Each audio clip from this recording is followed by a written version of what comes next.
আমার বরের কীর্তিবৃত্তি যেন আমার একদম ভালো লাগে না। আরে আমার বর কি করেছে সেটা তোমাদের পরে বলবো, তার আগে ছেলে বেরোবে, ছেলের জন্য টিফিন করে নি, করবো চাউমিন। তাই প্রথমেই জল গরম করতে বসিয়ে দিলাম এক কড়া। যাই হোক জল গরম হয়েছে, চাউমিনটা ওর মধ্যে দিয়ে দিয়েছি, দিয়ে চাউমিনটা সেদ্ধ হয়ে গেছে।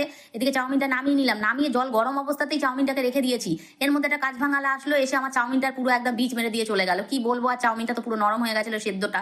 যাই হোক কড়ার মধ্যে তেল দিয়ে ডিমটাকে ভুজিয়া করে নিলাম, ভুজিয়া করে তুলে নিয়েছি। তারপরে আবার একটু তেল দিলাম, দিয়ে আলু পেঁয়াজটা দিয়ে দিচ্ছি, কাঁচা লঙ্কা দিয়ে দিচ্ছি, নুন হলুদ দিয়েছি, দিয়ে ভালো করে ভাজা ভাজা করে বাদামটা দিয়ে দিলাম, ওই ডিমের ভুজিয়াটাও দিয়ে দিচ্ছি, দিয়ে নাড়াচাড়া করে চাউমিন সেদ্ধটা দিয়ে দিচ্ছি। এ বাবা, চাউমিন সেদ্ধটা এরম নরম হয়ে গেছে, কি করে আমার ছেলে খাবে কিনা কি জানি। যাই হোক তাও কিছু তো করার নেই, চাউমিনটাকে নেড়ে ছেড়ে নামিয়ে নিলাম, দলা দলা পাকিয়ে গেছে, রেখে দিয়েছি। ছেলেকে তো দিয়েছি, ছেলে তো খায়নি। এইদিকে দেখি আমার বর বললো ফোন করে আমি যাচ্ছি। এবার আমি যাচ্ছি, তাহলে আমার মাছও ঘরে নেই, মাংসও ছেলেকে আনাতে পারিনি, বর খাবে কি। যাই হোক ছেলেকে বললাম তুই আমাকে দোকান থেকে যাওয়ার আগে দুটো ডিম এনে দিয়ে যা। ছেলে আবার কতগুলো ডিম এনে দিল, এইদিকে ডিম সেদ্ধ বসিয়ে দিয়েছি। যাই হোক ডিম সেদ্ধ হতে হতে দেখি বড়ও চলে এসছে। বর আসার পর বরকে বললাম ছেলে তো চাউমিনটা খেলো না, তুমি তাহলে চাউমিনটা খেয়ে নাও। যাই হোক বরকে দিলাম চাউমিনটা, বর খাচ্ছে। বর বলছে ভালো হয়েছে, কেন তোমার ছেলে খেলো না। আমি বলছি দেখো নরম হয়ে গেছে বলে ছেলে খেলো না। যাই হোক এইদিকে ডিম সেদ্ধ করে নিলাম, নিয়ে ডিম সেদ্ধটা হয়ে গেছে।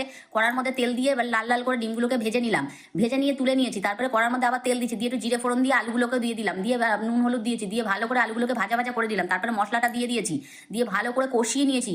এইদিকে কষানোটা হয়ে গেছে, তারপরে জল ঢেলে দিলাম, যেই ঝোলটা ফুটেছে ডিমগুলোকে দিয়ে দিয়েছি। আর কিছু সেরকম করবো না। তারপরে করলাম একটু ঘাটকুল পাতা বাটা, রাস্তার মধ্যেই হয়েছিল, কতগুলো তুলে নিয়ে এসেছি, বাড়ির মধ্যে কতগুলো হয়েছিল। যাই হোক ওগুলোকে সেদ্ধ করে একটু বেটে নিলাম। আমার বর আবার বাটা ভাষা খেতে খুব ভালোবাসে। যাই হোক বাটা তো হয়ে গেছে, এরপরে রান্নাও আমার হয়ে গেল।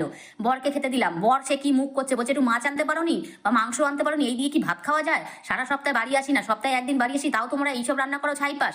আমি তো বরের উপর রেগেই গেলাম। যাই হোক বললে না কেন আগে, দেরি করে বললে কি আর হয় বলো, সবসময় কি বাজার ঘাট খোলা থাকে। যাই হোক বর তো খেতে বসে বগর বগর করছে, আমি বললাম খেয়ে নাও। যাই হোক বড়ও খেয়ে নিল, আমিও খেয়ে নিলাম। তোমরা কিন্তু ফলো সাবস্ক্রাইব করতে ভুলো না।